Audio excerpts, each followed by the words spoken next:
আচ্ছা দেখেন, এটা হচ্ছে আপনার সিস্টেম ডেভেলপমেন্ট লাইফ সাইকেল বা এসডিএলসি যেটাকে বলা হয়।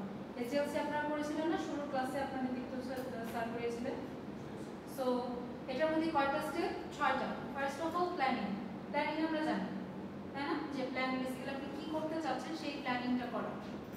অ্যানালাইসিসটা হচ্ছে আপনি দেন অ্যানালাইজ করবেন আপনি কিভাবে আপনার প্ল্যানিংটা সাকসেসফুল করতে পারেন বা কতটুকু হবে, এই জিনিসগুলো অ্যানালাইসিস করা ডিফারেন্ট পার্সপেক্টিভ থেকে, এটা হচ্ছে আপনার অ্যানালাইসিসের মধ্যে পড়বে। ডিজাইনিংটা হচ্ছে আপনি ডিজাইন করবেন, লাইক সেটা ডিএলটি হতে পারে, ডেটাটিভ ডিসিশন টেবিল হতে পারে, ডিফারেন্ট মডেলগুলো দিয়ে ইয়ার মডেল হতে পারে, এই জিনিসগুলো ডিজাইন করা বা আপনার সিস্টেমটাকে হোল স্ট্রাকচারটাকে দাঁড় করানো বা কোনো একটা ড্রাফটের মধ্যে কি বলবো কপি করা বা আঁকা, যেটা দেখে আপনি খুব ইজিলি বুঝতে পারেন যে আপনার সিস্টেমে কি হতে যাচ্ছে বা আপনি সিস্টেমে তখন ধরে মাথায় আপনার জিনিস আসলে লিখে ফেলেন বা আঁকলেন, সেই জিনিসটা তারপর আপনি রিলেট করতে পারেন, আচ্ছা এই জিনিসটা এইভাবে করতে হবে, আপনার ডিজাইনটা দেখে দেন আপনি খুব ইজিলি আপনার সিস্টেমটাকে ইমপ্লিমেন্ট করতে পারেন। অ্যান্ড ডিজাইনের থ্রুতে আপনি একটা কমপ্লেক্স স্ট্রাকচারকে খুব ইজিলি ডিজাইন করতে পারেন এবং ইমপ্লিমেন্ট করতে পারেন সফটওয়্যার দিয়ে। দেন আসি ইমপ্লিমেন্টেশন।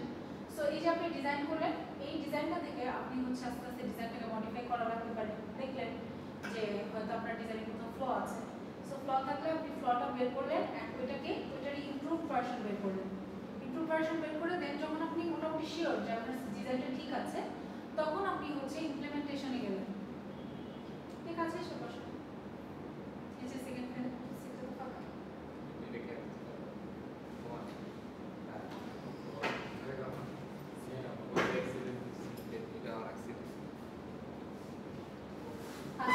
তারপর হচ্ছে টেস্টিং অ্যান্ড ইন্টিগ্রেশন। এখন আমরা লাস্ট ক্লাসে বলেছিলাম যে আপনি যখন কোনো একটা সিস্টেম ইমপ্লিমেন্ট করবেন তখন হোল সিস্টেমটা একসাথে কখন ইমপ্লিমেন্ট করা পসিবল না, আপনার ছোট ছোট পার্ট করে ইমপ্লিমেন্ট করতে হবে। ধরেন একটা সফটওয়্যার আপনি লগ ইন সিস্টেম বানালেন, দেন হচ্ছে আপনি সার্চিং বানালেন, দেন আপনার ডেটাটা এন্ট্রি করলেন, সেই জিনিসটা বানালেন। তো এই জিনিসগুলো ডিফারেন্ট মডিউলগুলো যেগুলো কম্পোনেন্টসগুলো আপনার সিস্টেমে, সেই সিস্টেমগুলো আপনি সেই জিনিসগুলো আপনি ইমপ্লিমেন্ট করলেন। ইমপ্লিমেন্ট করা শেষ হলে এখন বলেন আপনার সিস্টেমটা তো হোল জিনিসটাকে নিয়ে, তাহলে এই হোল জিনিসটাকে আপনাকে একসাথে করতে হবে না?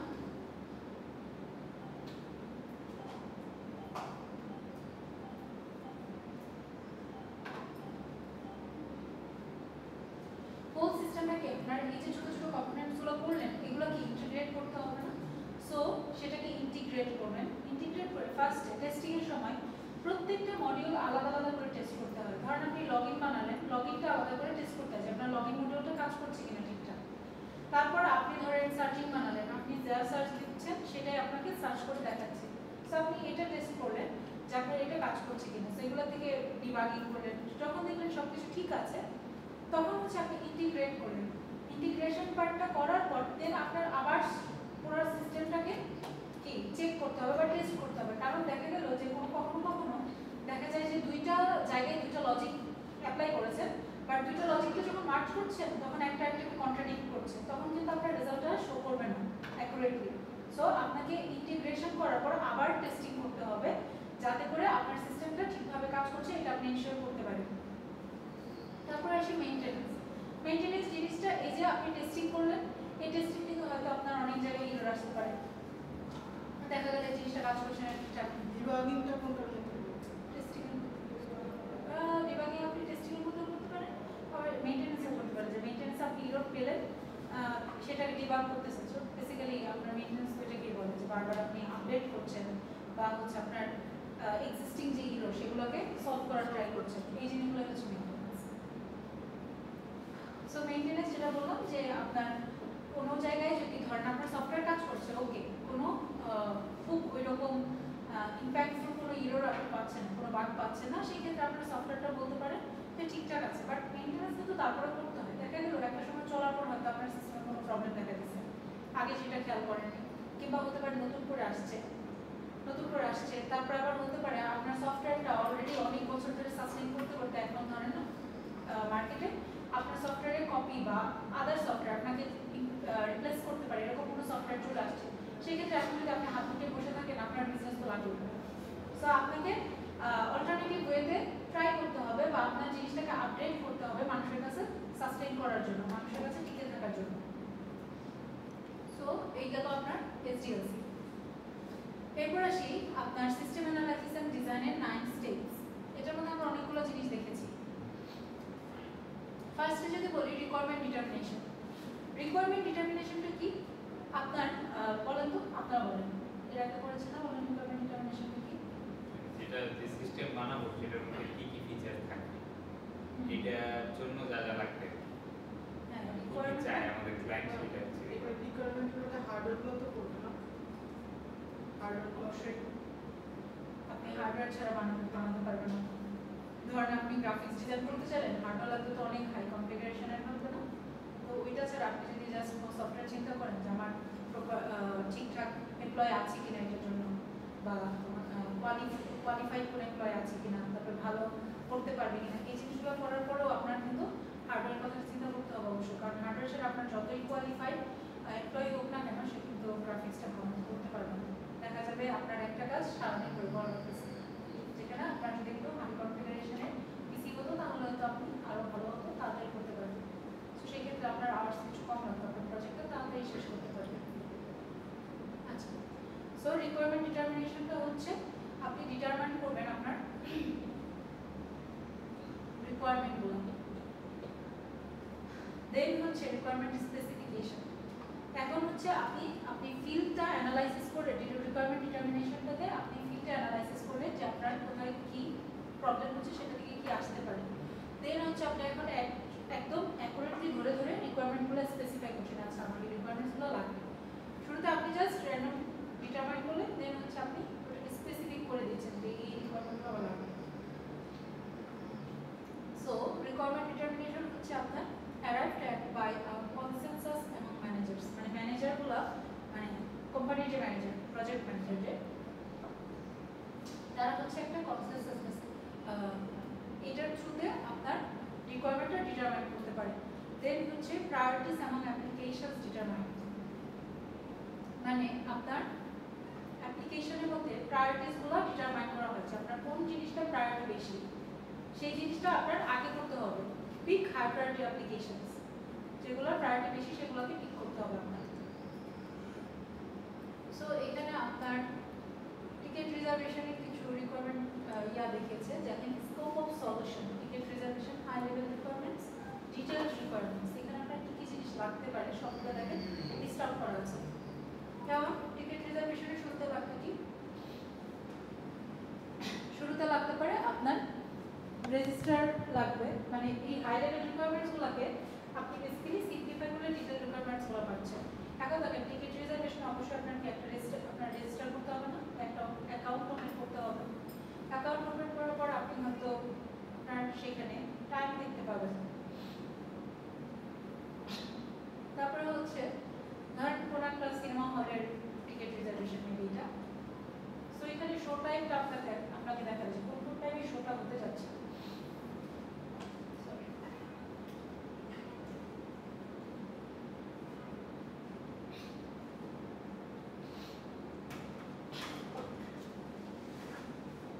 দেন হচ্ছে আপনার রিজার্ভের জন্য একটা অপশন থাকবে, যেখানে আপনি আপনার জিনিসপত্রগুলো রিজার্ভ করতে পারেন। সো এটার জন্য আপনার একটা রিকোয়ারমেন্ট হতে পারে। দেন আপনি মানি চেক করবেন যে আপনার অ্যাকাউন্টে ঠিকঠাক টাকা আছে নাকি, যে কতটুকু, কিংবা আপনার ওই টিকিটটা বাই করার জন্য কত টাকা লাগবে। তারপর ফিল মানি, আপনার সেই যতটুকু অ্যামাউন্টের টাকা লাগবে সেই টাকাটা আপনি দিয়ে দিলেন। দেন হচ্ছে পে মানি, মানে ফিল মানি আর পে মানি কি আলাদা করেছে? ফিল মানি আলাদা কোনো করে ছাড়লো না। সো এটা মধ্যে একটা আনুমানিক কত টাকা লাগবে? সম্ভবত এটা হচ্ছে ওই যেমন রকমারিতে ব্যালেন্স রাখা যায়, ওদের ওইখানে মনে হয় ব্যালেন্স রাখা যায়। এটা হচ্ছে ফ্রি মানে ক্যাশের মতো। হ্যাঁ, হতে পারে যে আপনি টাকা রেখে দিয়েছেন। আচ্ছা, সো এই যে রিকোয়ারমেন্টসগুলো, এগুলো কিন্তু আপনার একদম হাই লেভেল রিকোয়ারমেন্টস, মানে আপনি একদম ডিটেইলসে জানেন যে কি কি করতে হবে, এই রিকোয়ারমেন্টগুলো ফুলফিল করতে গেলে আপনার কি কি ডিজাইন করা লাগবে, এই জিনিসটা জানেন। সো এখানে রেজিস্টারের জন্য যেতে পারে আপনার ইনফরমেশন ফিল করতে হবে, তারপরে হচ্ছে আপনার কনফার্ম দিতে হবে, ইনফরমেশনের কনফার্মেশন দিতে হবে, এই জিনিসগুলো আপনার যা যা ডেটা লাগে সেগুলো দিতে হবে। দেন আপনি যদি শো টাইমে যান, আপনার হচ্ছে ফার্স্টে লগ ইন করতে হবে। লগ ইন করে আপনি দেখতে পারেন যে কোন কোন টাইমে আপনার শো টাইমটা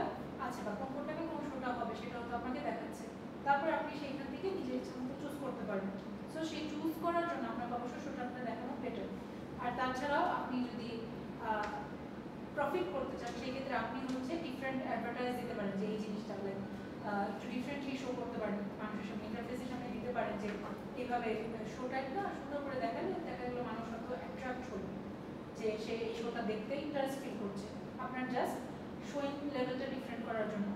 সো এটা হলো শো টাইপ। দেন হচ্ছে রিজার্ভের পোর্শন, এই ফিচারটা আমি এখানে দেয়নি, একটু ইয়া করে দেখানো যে আপনার শো টাইপটা একটু এটা আলাদা করে অ্যাড করা যেতে পারে, জাস্ট স্মল দেখে মেবি অ্যাড করে না এখানে।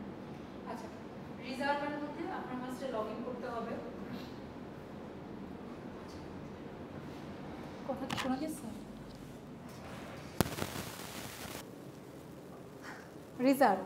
রিজার্ভের জন্য আপনার হতে পারে লগ ইন করা লাগবে অবশ্যই সবার আগে। আপনি যদি কোনো টিকিট রিজার্ভ করতে চান বা শো টাইমের সিট রিজার্ভ করতে চান সেক্ষেত্রে অবশ্যই আপনার লগ ইন করা থাকতে হবে। লগ ইন করে সেখানে আপনি মুভি কোনটা দেখছেন সেটা সিলেক্ট করতে হবে, টাইম কোন টাইমের মুভিটা দেখতে যাচ্ছেন সেটা সিলেক্ট করতে হবে, কোন সিটে বসতে চাচ্ছেন সেটা সিলেক্ট করতে হবে। দেন হচ্ছে আপনার রিজার্ভেশন কনফার্ম করতে হবে। দেন হচ্ছে মানি চেক, আপনি হচ্ছে লগ ইন করলেন, আপনার মানি চেক করলেন, যদি এনাফ পরিমাণ মানি না থাকে আপনি মানি ঢোকালেন, মানে মানি আবার ওই অ্যাকাউন্টে দিলেন। দেন হচ্ছে আপনি কনফার্ম ফিল মানি করলেন, পে মানি, তারপর হচ্ছে আপনার যেহেতু এখন অ্যাকাউন্টে টাকা আছে আপনি এখন আপনার টিকিটের টাকাটা দিয়ে দিবেন বা পে করবেন। সে হচ্ছে আপনার রিকোয়ারমেন্ট ডিটারমিনেশন। সো এখানে জাস্ট একটা ফানি থিংস যে আপনার রিকোয়ারমেন্ট ডিটারমিনেশন কি বারবার জিজ্ঞাসা করে ওই লোক বলছে যে আপনার রিকোয়ারমেন্ট যেটা সেটাই অ্যাকচুয়ালি। ফার্স্টে কী বলছে দেখি একটু। I will need to know your requirements before I start design the software. First of all, what are you trying to accomplish? Huh?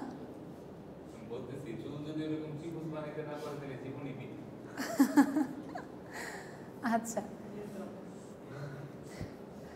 এটা আপনারা কেউ একজন বানায় ফেলেন, সমস্যা কি? আপনি বানাবেন? আরে এইরকম তো যে আপনারা কেউ তো পারবেই না। আচ্ছা, আপনারা কেউ কোরিয়ান আর চাইনিজ ড্রামা দেখেন? আচ্ছা, ওইখানে দেখে না, দেখবেন হিস্ট্রিক্যাল ড্রামা, পজ করেন তো। আচ্ছা, পরে এই লোক বলতেছে, এই লোক বুঝতেছে না যে কি বলতেছে। I am trying to make you design my software. I mean what are you trying to accomplish with the software? I won't know what I can accomplish until you tell me what the software can do. মানে লোক বলতেছেই না যে সে কী চাচ্ছে। যাই হোক, আপনারা নিজেরা পড়ে নিয়ে স্লাইড পড়ার সময়। হ্যাঁ, ও এ হচ্ছে এখন মানে ধরেন রাগ করতেছে যে try to get this concept through your thick skull, the software you can do whatever I design it to do. So বেচারা ধৈর্য হারা হয়ে গেছে বোঝাতে। Can you design it to tell you my requirements? এই যে দেখেন, এটার ফেশিয়াল এক্সপ্রেশনটাই বলে দিচ্ছে যে সে কীরকম ফিল করছে। ওকে, আপনি মোটামুটি একটা ড্রাফট দাঁড় করে ফেলছেন। এখন দেখেন রিকোয়ারমেন্ট স্পেসিফিকেশন। তাহলে known as system requirement specification, ওই যে আমি বলছিলাম না এর আগে ডকুমেন্ট আমাদের একটা সফটওয়্যারের জন্য বানানো লাগছিল 150-200 পেজের, এটা হচ্ছে সেই SRS, ঠিক আছে, যেটা ফুল ফর্ম হচ্ছে system requirement specification. So understand the existing system where a system is required are listed. মানে আপনার ফার্স্ট অফ অল সিস্টেমটা বুঝতে হবে। সিস্টেমটা না বুঝলে আপনি কি সিস্টেম কী করছে সেটা যদি না বুঝেন নিশ্চয়ই রিকোয়ারমেন্টটা স্পেসিফাই করতে পারবেন না। So where a system is required are listed, কোথায় লাগবে আপনার সিস্টেমটা সেটা আপনি করছেন, মানে আপনার অ্যাপ্লিকেশনটা কোথায় আপনার সিস্টেমের সেই জিনিসটা আপনি ডকুমেন্টের মধ্যে লিখছেন। Arrive at the specification of the users requirements after discussion with the user. মানে আপনি বেসিক্যালি সামটাইমস এরকম হয় যে দেখা গেল আপনার ইউজার চেয়েছেন একরকম, আপনি বুঝলেন অন্যরকম, বুঝে আপনার মতো করে করছেন, লাস্টে ইউজার বললো আচ্ছা আমি তো এটা এরকম বলিনি। সো আবার হতে পারে যে ইউজার বলছিল ইউজার নিজেই ভুলে গেছে। সো এটা একটা কি ডকুমেন্ট করে রাখা উচিত যাতে দুজনের কথাই থাকে। সো এইখানে যেটা বলেছে যে আপনার ইউজারের রিকোয়ারমেন্টস যেটা ইউজারের সাথে ডিসকাস করার পর আপনি সেটা হচ্ছে এখানে স্পেসিফাই করবেন আপনার ডকুমেন্টে। ইউজারের সাথে ভালো মতো ডিসকাস করতে হয়। আগে তো দেখা যেত যে আপনার কোনো ক্লায়েন্ট ধরেন সফটওয়্যার বানাতে দিচ্ছে, সফটওয়্যার বানাতে তারপর হতো, কিন্তু সেটা দেখা যেত হয়তো এতটা ইফেক্টিভ হয় নাই। এই কারণে এখন দেখবেন যে প্রত্যেকটা স্টেপেই আমরা কিছু হচ্ছে করব, যেখানে হচ্ছে আপনার ফ্লো, আপনার যে ডিজাইনিং যে ফ্লো, লাইক এসডিএলসির যে ফ্লোটা যেরকম ছিল না ওইটার মতোই ফ্লো থাকবে, বাট ডিফারেন্ট মডেল দিয়ে, লাইক ওয়াটারফল মডেল আছে, তারপরে অ্যাজাইল মেথড আছে। এগুলো কি করেছেন? না, করেনি। হয়তো ওয়াটারফল মডেল, এগুলো হচ্ছে ওয়াটারফলটা হচ্ছে একদম প্রিমিটিভ আইডিয়া, যেটার মধ্যে ধরেন ফার্স্ট অ্যান্ড লাস্টের সাথে কোনো যোগাযোগ নাই। তো এখন দেখা যায় কি আপনার প্রত্যেক স্টেপে ইউজারের থেকে ফিডব্যাক নিয়ে আবার চেক করা হয় যে ইউজারের ইনভলভমেন্টটা প্রত্যেকটা স্টেপে রাখার ট্রাই করা হয়, যাতে আপনার ইউজারের সাথে কানেকশনটা ভালো মতো হয়। কারণ দেখা গেলো হোল প্রসেসে আপনি ইউজারের সাথে কোনো কানেকশন করলেন না, লাস্টে গিয়ে ইউজারের রিকোয়ারমেন্টস মিট করতে পারলেন না, হ্যাঁ, তখন তো হলো না, তখন আপনার লস। আপনি তখন হচ্ছে আবার ফার্স্ট থেকে করা লাগতে পারে বা মডিফাই করা লাগতে পারে। তার থেকে প্রত্যেকটা স্টেপে যদি আপনি ইউজারের সাথে ডিসকাস করে আপনার সিস্টেমটাকে ডেভেলপ করেন, তাহলে সেটা ইউজারের জন্য মানে ইউজারের রিকোয়ারমেন্টসের আরও বেশি কাছাকাছি হবে। আচ্ছা, a system may encompass several applications, মানে আপনার সিস্টেম দেখা গেলো একটা সিস্টেম ডিফারেন্ট অ্যাপ্লিকেশনকে এনকম্পাস করতে পারছে। সো এখানে আপনার রিকোয়ারমেন্ট স্পেসিফিকেশনের বলেছে যে স্পেসিফিকেশন টাইপ কী হতে পারে, লাইক কী ফাংশন করবে, ফাংশনাল স্পেসিফিকেশনস হতে পারে। তারপরে হচ্ছে ফাংশনাল, আমরা ফাংশনাল নন ফাংশনাল জিনিসগুলো তো জেনেছি, তাই না? সো ফাংশন, আপনার সিস্টেমে কী ফাংশন থাকবে সেটার স্পেসিফিকেশনটা হতে পারে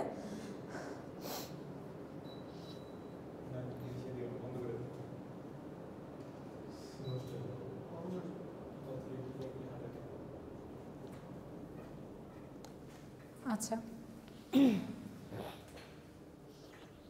তারপর হচ্ছে পারফরমেন্স। তো আপনি কীরকম টাইপের আপনার সিস্টেমের থেকে কি এক্সপেক্ট করছেন বা ইউজার কীরকম এক্সপেক্ট করছে যে কীভাবে পারফর্ম করবে, সেই পারফরমেন্সের উপর আপনার কিছু স্পেসিফিকেশন থাকতে পারে যে এটা এইভাবে পারফর্ম করবে, এটা এইভাবে পারফর্ম করবে, আপনার ইউজার বলে দিতে পারে। সো সেই অনুযায়ী আপনাকে ইমপ্লিমেন্ট করতে হবে আপনার সিস্টেমটাকে। দেন হচ্ছে ইন্টারফেস। অবশ্যই ইন্টারফেস, যখন কোনো ক্লায়েন্ট আপনাকে সফটওয়্যার বানাতে দেবে, উনি অবশ্যই আপনাকে ইন্টারফেসের ডিজাইন কীরকম হবে একটা রাফ আইডিয়া দিয়ে দেবে, আপনার প্রোটোটাইপ ক্রিয়েট করে দিতে হবে। ও ভালো কথা, আপনাদের আমি এর আগে বলেছিলাম না, ফ্লাটার বলেছিলাম। অ্যাকচুয়ালি আমি হচ্ছে মানে প্রোনাউন্সিয়েশনে ভুল বলেছিলাম, ফিগমা ছিল এটা। ফিগমা আপনার কয়জন জানেন? হ্যাঁ, ফিগমাটা হচ্ছে বেসিক্যালি আপনার প্রোটোটাইপ, ধরেন প্রোটোটাইপ একটা ডিজাইন করা, ইন্টারফেসটা কেমন হতে পারে সেটার জন্য। সেটার মধ্যে আপনার ধরেন কোন পেজ থেকে কীরকম হবে, আপনি বাটন কীভাবে সেট করবেন, ওগুলো সব কিছুর অপশন আছে। আপনি সেট করলেন আপনার ইন্টারফেসে, দেন আপনি লাইক অ্যাপ যেভাবে চালান যে এটার মধ্যে লগ ইন করে এটা দিলেন, এগুলো সব কিছু এখানে স্পেসিফাই করা যায়। দেন আপনি ধরেন ফিগমাতে প্রোটোটাইপ বানায় আপনার হচ্ছে ইউজারকে দেখাচ্ছেন, আচ্ছা আপনি এরকম চাচ্ছিলেন। ইউজার যদি কনফার্ম করে যে হ্যাঁ আমি এরকম চাচ্ছিলাম, so you can go with that design of your interface. So then আসি মেনটেনেবিলিটি, যে আপনি কিভাবে মেনটেন করবেন সেটারও একটা স্পেসিফিকেশন থাকতে পারে। ঠিক আছে, দেখা গেল যে আপনি সফটওয়্যারটা বানা দিলেন, পরে ইউজার আপনার ইউজ করতেছে বাট সে কোনোভাবে মেনটেন করতে পারতেছে না, সেইটার অনুযায়ী তাহলে তো হয়তো অতটা ফ্রুটফুল হবে না।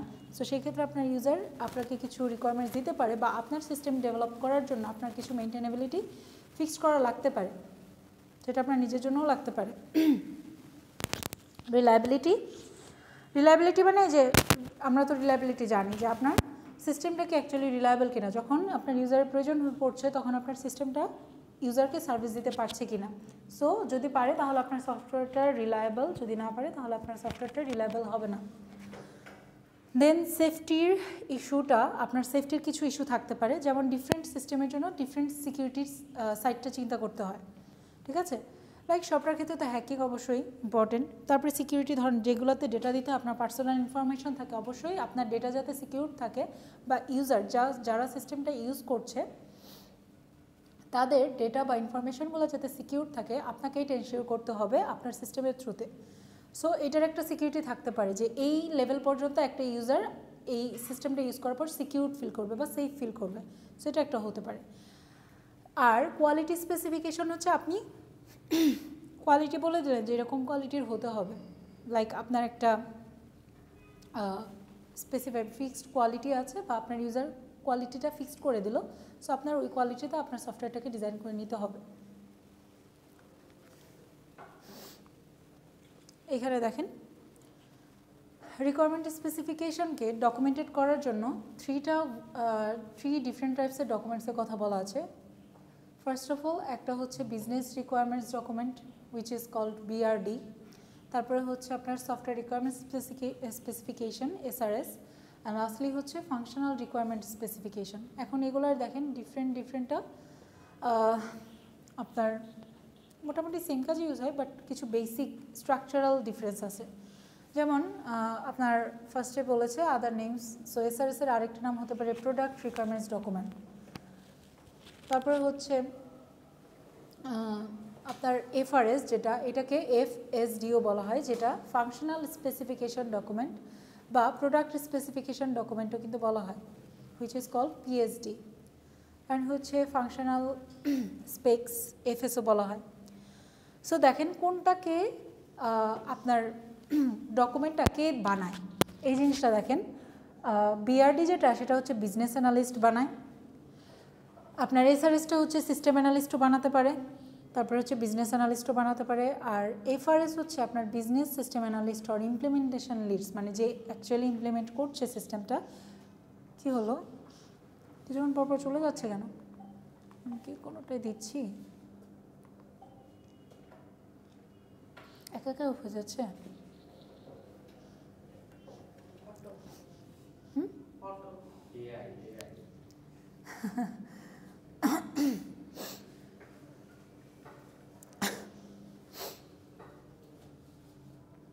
দেন দেখেন কোনটা কী টাইপের ডকুমেন্ট রাখবে, like contains high level business requirements and stakeholder requirements.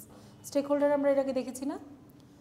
So আপনার বিজনেসের রিকোয়ারমেন্টস হাই লেভেল ওয়েতে, মানে হাই লেভেলভাবে রিকোয়ারমেন্টসগুলো স্পেসিফাই করা থাকে এই ডকুমেন্টের মধ্যে, আর স্টেক হোল্ডার কী চাচ্ছে সেটা রিকোয়ারমেন্টস বলা থাকতে পারে। দেন হচ্ছে detailed functional requirements, non functional requirements and use cases. Use case আমরা দেখব, ঠিক আছে? ইউজ কেস ডায়াগ্রাম আঁকতে হয়, সো সেটা আমরা দেখব যে ইউজার কোন টাইপের সেটার উপর ডিপেন্ড করে ইউজ কেসগুলো কনসিডার করতে হয়। ডিটেল ফাংশন রিকোয়ারমেন্টস এটার মধ্যে দেখেন একদম ডিটেলড থাকে, হ্যাঁ, আপনার ফাংশনাল রিকোয়ারমেন্টসগুলো ডিটেলডভাবে থাকে, নন ফাংশনাল রিকোয়ারমেন্টসগুলো থাকে, এগুলো সব কিছু এসআরএস ডকুমেন্টে থাকে। লাস্টলি এফআরএসে হচ্ছে আপনার গ্র্যানুলার ফাংশন রিকোয়ারমেন্টস আর ইউএমএল ডায়াগ্রামস, ডেটা ফ্লো, এই জিনিসগুলো আপনার হচ্ছে এফআরএসে থাকে।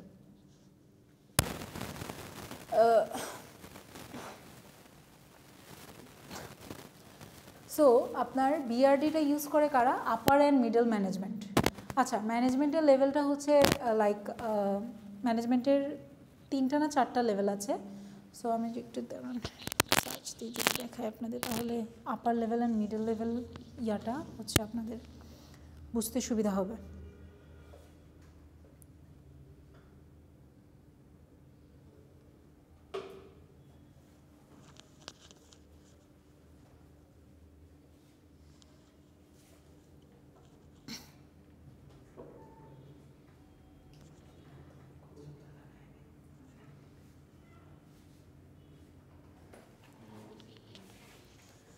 ম্যানেজমেন্ট লেভেল হতে পারে আপনার আপার লেভেল, মিডল লেভেল আর হচ্ছে লোয়ার লেভেল। তো আপার লেভেলের মধ্যে আপার লেভেল যারা লাইক সিইও পজিশনে যারা আছে তারা হচ্ছে বেসিক্যালি আপনার কি বিজনেসটার কি স্ট্র্যাটেজিক ডিসিশনটা নেয় না। সো তারা হচ্ছে স্ট্র্যাটেজিক যে পার্টটা বা ডিসিশনটা সেগুলো ইনফরমেশনগুলো হ্যান্ডেল করে। আপনার মিডল লেভেল যারা তারা হচ্ছে লাইক ম্যানেজমেন্ট কন্ট্রোল ইনফরমেশন, মানে ম্যানেজমেন্টটা দেখে। আর লোয়ার লেভেল যারা তারা হচ্ছে অপারেশন, লাইক নর্মাল এমপ্লয়ি যারা তারা হচ্ছে অপারেশনাল লেভেলের। সো অপারেশন লেভেলটা হচ্ছে লোয়ার লেভেল, মিডল লেভেল হচ্ছে আপনার ম্যানেজমেন্ট লেভেল, আর সিইও পজিশন বা স্ট্র্যাটেজিক ডিসিশন যারা নেয় তারা হচ্ছে আপার লেভেলে আছে। সো এমআইসিটা দেখতে পাবেন। ওটার মধ্যে থেকেই তাহলে তো আপনারা পড়ছেন,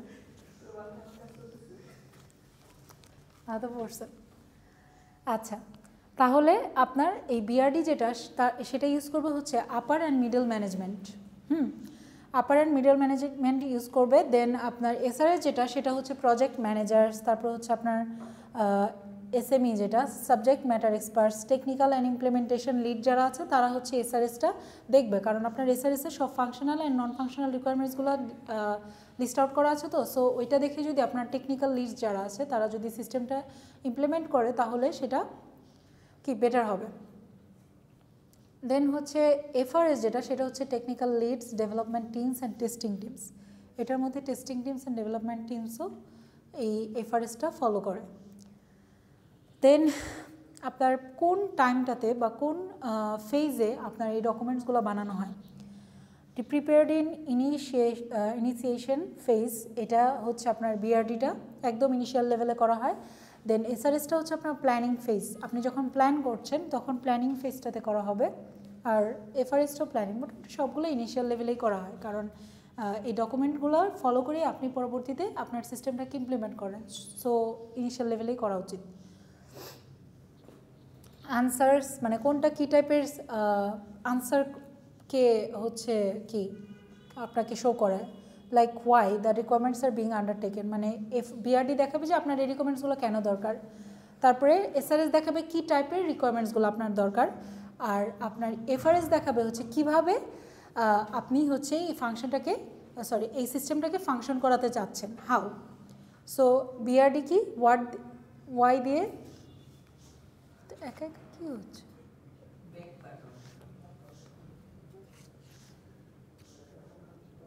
আচ্ছা, দেন এক্সাম্পল হচ্ছে improve efficiency by tracking the employee in office. আচ্ছা, এটা দেওয়া যেতে পারে, এক্সাম্পলটা করে নেবেন। না না, এটা 3 ছিল না, আমি স্লাইড 1 আর 2 দিয়েছি। আমি স্লাইড না না আমি দেখাই, এই যে লেকচার 1 আর লেকচার 2 বাইরে যেটা না, মনে হয় ভুল লেখা, স্লাইড লেকচার 3 হবে। যদি লেকচার 2ও থাকতো তা আমি আপনাদের স্লাইড 1 দিতাম, লাস্ট ডেতে নিশ্চয়ই একটা স্লাইড বাড়াবো না। আর আজকে পড়াচ্ছি, কালকে এটার এক্সাম কি দিবেন আপনারা?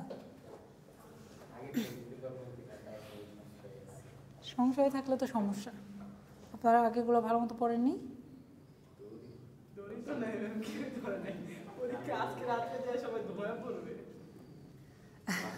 পরীক্ষার আগের দিন পড়েন, ভালো কথা, সবাই অ্যাকচুয়ালি ভার্সিটি লেভেলে পরীক্ষার আগের দিনই পড়ে, কিন্তু ভালো মতো পড়ে এসেন। কোয়েশ্চেন ইজি দিব আপনাদের। আমি যদি বলি যে আপনাদের হচ্ছে লাইক আমি ফাংশনাল নন ফাংশনাল বের করা শিখিয়েছি না, একটা সিস্টেমের কথা যদি বলা থাকে ওইখান থেকে আপনাদের ফাংশনাল নন ফাংশনাল রিকোয়ারমেন্টসগুলো আইডেন্টিফাই করতে হবে। হ্যাঁ,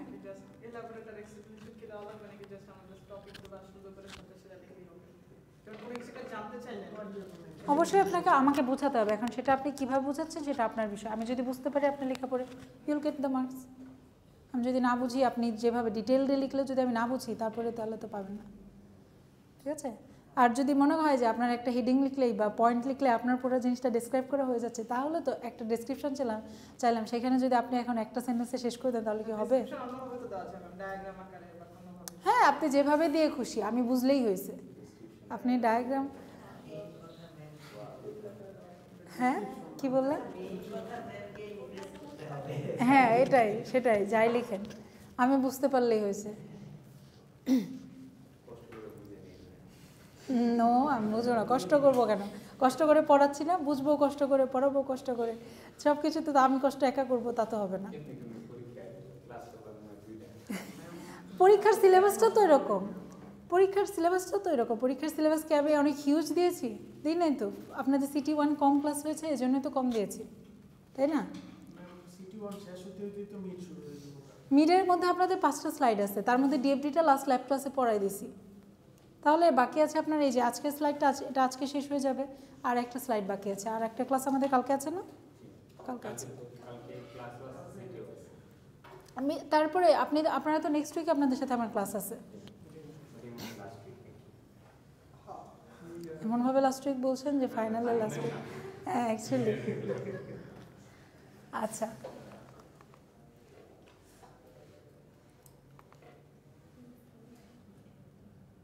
আপনারা কি মনে করেন আমি অনেক গল্প করি না?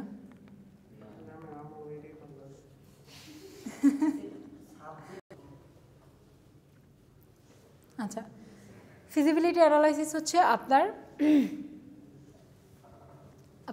যে গোলস, সিস্টেম থেকে কি গোলটা অ্যাচিভ করতে যাচ্ছে সেটা হচ্ছে আপনার ও হচ্ছে দেখে আপনার কি অ্যাকচুয়ালি সেই গোলটা আপনি এই সিস্টেমটা এইভাবে ডিজাইন করলে অ্যাচিভ করা পসিবল কিনা, ফিজিবল কিনা, আপনার সিস্টেমটা ফিজিবল হচ্ছে কিনা। So find alternative methods of meeting the goals. Like হচ্ছে যেরকম বলছিলাম না, ধরেন আপনার দুইজন আপনাকে অফার করলো যে আমি আপনার সিস্টেমটা করে দিতে পারবো, একজন করতে পারলো কম বাজেটে, আরেকজন করতে পারলো বেশি বাজেটে, দুজন সেম ফাংশন দিচ্ছে আপনাকে, আপনি কার কাছে যাবেন? কম বাজেটে যে করে দিতে পারছে তার কাছে যাবেন। অবশ্যই তার আগে ওই কোম্পানি বা ওই ফার্মের আপনি কোয়ালিফিকেশনটা করে নেবেন, তাই তো? So for each alternative assess resources needed, human resources, time and money, equipment needed. So যেটা বলছিলাম যে আপনার অবশ্যই এমপ্লয় লাগবে বা হিউম্যান রিসোর্স লাগবে যারা আর কি আপনার সিস্টেমটা ইমপ্লিমেন্ট করবে, আপনার টাকা লাগবে, অবশ্যই আপনার টাইম লাগবে, আপনার হচ্ছে ইকুইপমেন্ট বা আপনার সিস্টেমের জন্য অবশ্যই কি আপনার ডিভাইস লাগবে। সো ওই জিনিসগুলো, ইকুইপমেন্টগুলো আপনার কী কী লাগবে সেইগুলোর বেসিসে আপনার ডিজাইনটা ফিজিবল হয়েছে কিনা সেগুলো অ্যানালাইসিস করতে হয়। Assess cost of each alternative, find the best alternative method subject to resource constraints. মানে আপনার যতটুকু বাজেট, সেই বাজেটের মধ্যে আপনার প্ল্যানিংটা বা ডিজাইনটা সেটা কি যাচ্ছে কি না সেটা হচ্ছে আপনি দেখবেন। দেখেন আপনার যতগুলো ধরেন একটা সিস্টেমকে ইমপ্লিমেন্ট করার জন্য আপনার মোর দেন ওয়ান ওয়ে আপনি আইডেন্টিফাই করতে পারলেন। সো আপনি দুইটা জিনিসকেই সুন্দর করে ডকুমেন্টেড করবেন, করার পর ফুললি না মানে মোটামুটি একটা রাফ আইডিয়া, সেখান থেকে আপনি হচ্ছে বেস্টটা চুজ করবেন। লাইক সেটা কিসের উপর ডিপেন্ড করে যে আপনি কী মেথডসে আপনার ওই দুইটা সিস্টেম ইমপ্লিমেন্ট করবেন। দেখলেন যে মেথডস একটা ইমপ্লিমেন্ট করতে গিয়ে আপনার বাজেট কম লাগলো, টাকা কম লাগলো, টাইম কম লাগলো, আরেকটা করতে গিয়ে বেশি লাগছে, বাজেট বেশি লাগছে, আদার রিসোর্সও বেশি লাগছে, তাহলে কি আপনি যেটা কম সেটাতে যাবেন।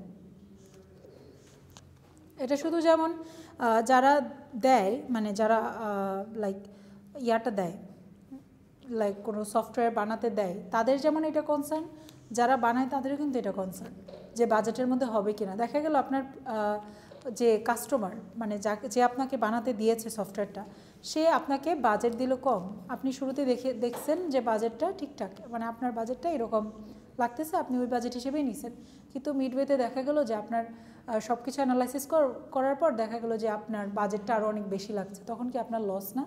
আপনি তো অলরেডি কন্ট্রাক্ট সাইন করে ফেলেছেন। খুব মন চাইলে বানানো যায় বিজনেস। কি শোনেন না, বিজনেসটা এটা শুধু গভ প্রজেক্টেই হয়, আর কোনো প্রজেক্টে হয় না।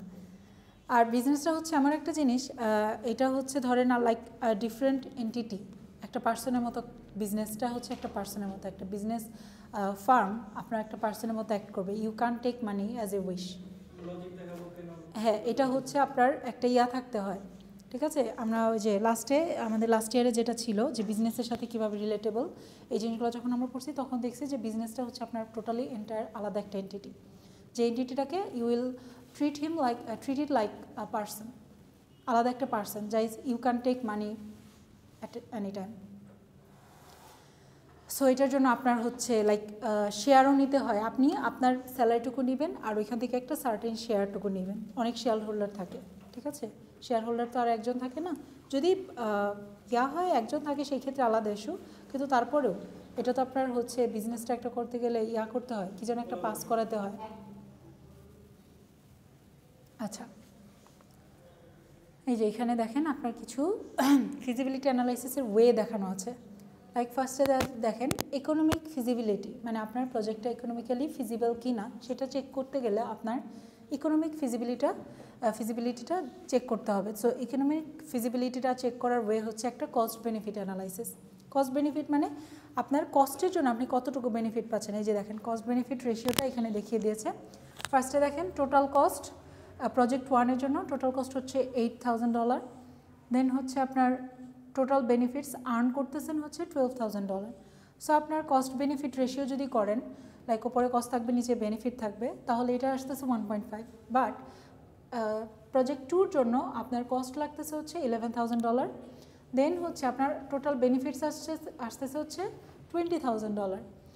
সো শুরুতে দেখা যেতে পারে যে কস্ট হয়তো এটার থেকে আপনার দেখেন $3,000 বেশি লেগেছে না, শুরুতে হয়তো মনে হতে পারে যে আপনার এটা করলেই বেটার, কিন্তু দেখেন এটা থেকে বেনিফিট কম আসতেছে, এটা থেকে বেনিফিটও কিন্তু বেশি আসতেছে। সো আপনি যদি কস্ট বেনিফিট রেশিওটা দেখেন, এটা আসতেছে 1.81। সো কোনটার কস্ট বেনিফিট রেশিও বেশি? সেকেন্ডটার। সো এটা বেশি ফিজিবল। তারপরে হচ্ছে টেকনিক্যাল ফিজিবিলিটি অ্যানালাইসিস। সো এটা হচ্ছে আপনি কি করবেন, রিস্ক অ্যাসেসমেন্ট অ্যান্ড সলিউশন। এটার মধ্যে হচ্ছে আপনার ফিজিবিলিটি চেক করতে গেলে আপনার সিস্টেমটা কী কী রিস্ক ফেস করতে পারে সেই জিনিসগুলো হচ্ছে আপনার আইডেন্টিফাই করতে হয়। এখন আপনি সিস্টেম বানানোর পর তারপরে যদি দেখেন যে এই জায়গা থেকে এই থ্রেট আসতেছে, এই জায়গা থেকে এই থ্রেট আসতেছে, তখন আপনি সিস্টেম নিয়ে কোথায় যাবেন? সো সব থ্রেট কি সলভেবল হবে? আপনি রিস্ক ধরেন শুরুতে আপনি মার্কেট অ্যানালাইসিস করে নেন নাই, তাহলে আপনার পরবর্তীতে মার্কেটে সাস্টেন করতে পারছেন না, সেটার জন্য আপনি কী করবেন? দেখলেন একটা সিস্টেম বানাইলেন, বানানোর পর দেখলেন মার্কেটে অলরেডি এক্সিস্ট করতেছে, তাহলে তো এটা আপনি কি আপনার প্রজেক্টে পুরো বাতিল করে দিচ্ছেন। তাহলে আপনার কত টাকা লস হবে? একটা প্রজেক্টের বাজেট হচ্ছে কোটি কোটি টাকা হয়, লাখ লাখ টাকা হয়, আপনার লাখ লাখ টাকা লস। আসলে সরকারকে গছায় দিতে পারলে আপনি বেঁচে যাবেন। আমাদের কান্ট্রির সফটওয়্যারগুলো আমার মনে হয় কোনোভাবে যেগুলো চলে না বাজারে ওগুলো সরকারকে গছায় দেয়। আচ্ছা, সো রিস্ক অ্যাসেসমেন্টটা হচ্ছে আপনি এরকম ডিফারেন্ট পার্সপেক্টিভ থেকে আপনার কী কী রিস্ক ফেস করতে পারেন এই রিস্কগুলো হচ্ছে অ্যানালাইসিস করবেন। অ্যানালাইসিস করার পর আপনি চেক করবেন যে আপনার এই রিস্কগুলো কি আদৌ সলভেবল কিনা। যদি সলভেবল হয় আপনি সলিউশনগুলো সুন্দর মতো নোট ডাউন করবেন, সেটা যদি আগে থেকেই সলভ করতে পারেন ইমপ্লিমেন্ট করার সময় গুড। আর যদি পরে গিয়ে আপনার সলভ করতে হয় সেটার জন্য আপনি আগে থেকেই ওয়ে বের করে রাখবেন। কি এখানে কিছু জিনিস প্রেডিক্টর করা লাগতে পারে যে ইন ফিউচার আপনার কিছু জিনিস অ্যাজিউম করে নেওয়া লাগতে পারে যে ইন ফিউচার এই জিনিসগুলো থেকে রিস্ক আসতে পারে, মানে রিস্কি হতে পারে এই পার্সপেক্টিভ থেকে। ফিউচার এটা হলে আমার এটা সাস্টেন করাটা হার্ড হবে। সো এই জিনিসগুলো কিছু জিনিস আপনার করে নিতে হয়, অ্যাজিউম করে নিতে হয়, সেই অনুযায়ী আপনি রিস্কটা অ্যানালাইসিস করেন। অপারেশনাল ফিজিবিলিটি হচ্ছে আপনার কন্ট্রোল, এফিসিয়েন্সি অ্যান্ড সার্ভিসেসের উপর যে করা হয়, মানে আপনার অপারেশনটা ঠিকঠাক হচ্ছে কি না, তারপরে হচ্ছে সেটা কতটুকু ফিজিবল, কন্ট্রোল কত ইজিলি করতে পারছেন, কতটুকু এফিশিয়েন্ট, এই জিনিসগুলো অ্যানালাইসিস করা হচ্ছে আপনার অপারেশনাল ফিজিবিলিটি অ্যানালাইসিস। আর স্কেডিউল ফিজিবিলিটি সেটা হচ্ছে আপনার টাইম লাইন বা আপনি কতটুকু টাইম দিচ্ছে সেটা কি আদৌ ফিজিবল কিনা। ধরেন এখন আপনার সিস্টেমটা অনেক সুন্দর করে ডিজাইন করছেন, আপনার লাগলো 1 বছর, বাট আপনার ক্লায়েন্ট দিয়েছে আপনাকে 6 মাস, আপনি 1 বছর প্রজেক্ট 6 মাসে কি কমপ্লিট করতে পারবেন? নিশ্চয়ই আপনি আপনার প্রত্যেক এমপ্লয়িকে বলবেন না ওভারটাইম করবে, ওরা আপনার কোম্পানি ছেড়ে চলে যাবে বেশি ওভারটাইম করালে। 1-2 দিন হয়তো থাকবে, 1-2 দিন বা ম্যাক্সিমাম 1 উইক ওভারটাইম করতে পারে, বাট এমপ্লয় কি বিনা পয়সায় খাটবে? হ্যাঁ, দেখেন আপনি তো আপনার এমপ্লয়ের জিনিসটা তো বাজেটে এমপ্লয়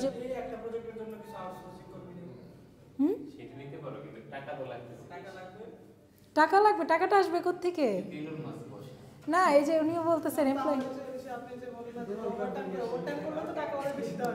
টাকা দিল, কিন্তু ওভারটাইম টাকা বেশি দিতে হবে। সেটা ধরেন 1 সপ্তাহ আপনি আপনার প্রজেক্ট শেষ করার খাতিরে করলেন, আপনার বেনিফিটস অনেক আসতেছে, তো কিছু টাকা আপনি দিলেন, কিন্তু সেই ওভারটাইম করতে গিয়ে যদি আপনার এমপ্লয়ি চলে যায়, আপনার একটা এমপ্লয়ি হায়ার করতে গেলে কত খরচ জানেন? ইন্টারভিউ খরচ, আপনার আওয়ার্স যায়, সেগুলো মেনটেন করতে হয় না? খুব ওগুলোর জন্য টাকা লাগবে না? সব জায়গায় টাকা লাগবে। কেউ কি আপনার বিনা পয়সায় করে দিবে? কেউ এত ভালো না। আপনাকে না না না টাকা কনস্ট্যান্ট হলে টাকাটা কনস্ট্যান্ট ধরেন, কখনো কখনো হতে পারে যে আপনি বাজেটটা ধরেন একটু বেশি আছে, আপনি আগে একটু কম কনসিডার করছিলেন যে আপনার এত টাকা খরচ হবে, পরে দেখা গেল যে কিছু টাকা বাড়ানো যেতে পারে, কিন্তু খুব বেশি যদি বেড়ে যায় তখন তো আপনি আপনার ওটা তো প্রফিটই হবে না। আপনি তাহলে এমনিই তো একটা প্রজেক্টের পেছনে খাটবেন না, আপনার তো লাভ করতে হবে। প্রফিট না করলে আপনার পরবর্তীতে প্রজেক্টটা ধরতে পারবে না, তো প্রজেক্ট ধরার জন্য তো কিছু টাকা থাকতে হয় না হাতে। আচ্ছা, স্কেডিউল ফিজিবিলিটি হচ্ছে আপনি টাইমলাইন এলিমিনেশনস অ্যান্ড অপটিমাইজিং রিসোর্সেস, মানে এইটা অ্যানালাইজ করবে আপনি যে কিভাবে শিডিউলিং করলে আপনার সবগুলো জিনিসকে খুব অপটিমাইজ ওয়েতে আপনি ইউজ করতে পারবেন। লাইক আপনার এমপ্লয়কে ঠিকঠাকভাবে ইউজ করতে পারছেন, রিসোর্সকে ঠিকঠাকভাবে ইউজ করতে পারছেন, আপনার টাকা, তারপরে হচ্ছে টাইম, এগুলো সব কিছু ঠিকঠাকভাবে ইউটিলাইজ করতে পারছেন, সেটা হচ্ছে আমরা স্কেডিউল ফিজিবিলিটিতে দেখি। এখানে দেখেন, এই যে এখানে বলে দেওয়া আছে কিছু এক্সাম্পলস দেওয়া আছে when a housewife inspects the quality of the product she is purchasing from a grocery store she is actually doing a material quality feasibility test. দেখেন কোনো কিছু জিনিস কিনতে গেলে আমরা সুন্দর মতো ভালো আছে কিনা, ভেঙে যাবে কিনা, কোয়ালিটি কেমন, এগুলো সব চেক করি না? সো এই জিনিসগুলো আপনি ফিজিবিলিটি টেস্ট করছেন, প্রোডাক্টের কোয়ালিটির ফিজিবিলিটিটা টেস্ট করছেন। তারপরে ফার্মার যখন pesticide studies and the operational and economic feasibility of organic methods of farming and consequence of আচ্ছা, যদি কেউ কোনো ফার্মার ধরেন পেস্টিসাইড এলিমিনেট করতে চাচ্ছে, ইউজ অফ পেস্টিসাইডস, তো সেটার ক্ষেত্রে তার অ্যানালাইসিস করা লাগতে পারে যে এই পেস্টিসাইডসটা সে কীভাবে কীটনাশক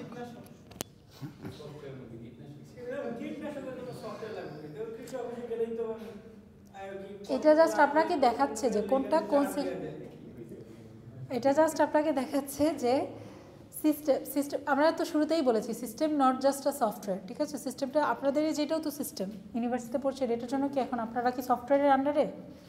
আপনাদের এটাও তো সিস্টেম, ওটা তো আপনাদের মেনটেন করার জন্য একটা সফটওয়্যার মেনটেন করা হচ্ছে। বাট আপনারা আগে যখন সফটওয়্যার ছিল না তাই বলে কি স্কুল কলেজ চলে নাই? চলছে তো। So that was a system also. So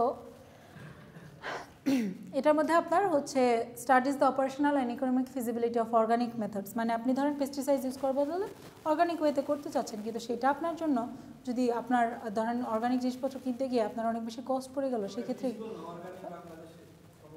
হ্যাঁ ফার্মাররা সেটা তো তাহলে যাবে না আনলেস সে নিজে থেকে অর্গানিক যে ফার্টিলাইজার্সগুলো ওগুলো নিয়ে করে বা এগুলো নিয়ে আসে। Due to increasing fuel rates and air pollution, a team of young entrepreneurs in order to launch an electric vehicle performs technical, resource and economic feasibility. আচ্ছা দেখেন এটার মধ্যে বলেছে যে আপনার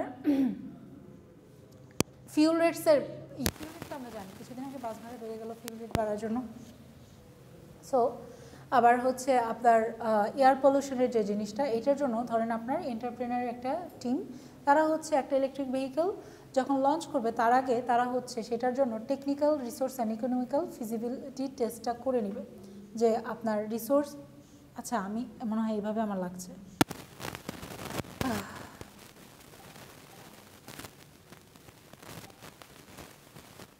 আচ্ছা সো এটার জন্য আপনার টেকনিক্যাল ফিজিবিলিটি টেস্ট করা লাগতে পারে, রিসোর্স ফিজিবিলিটি টেস্ট করা লাগতে পারে, ইকোনমিক ফিজিবিলিটি টেস্ট করা লাগতে পারে।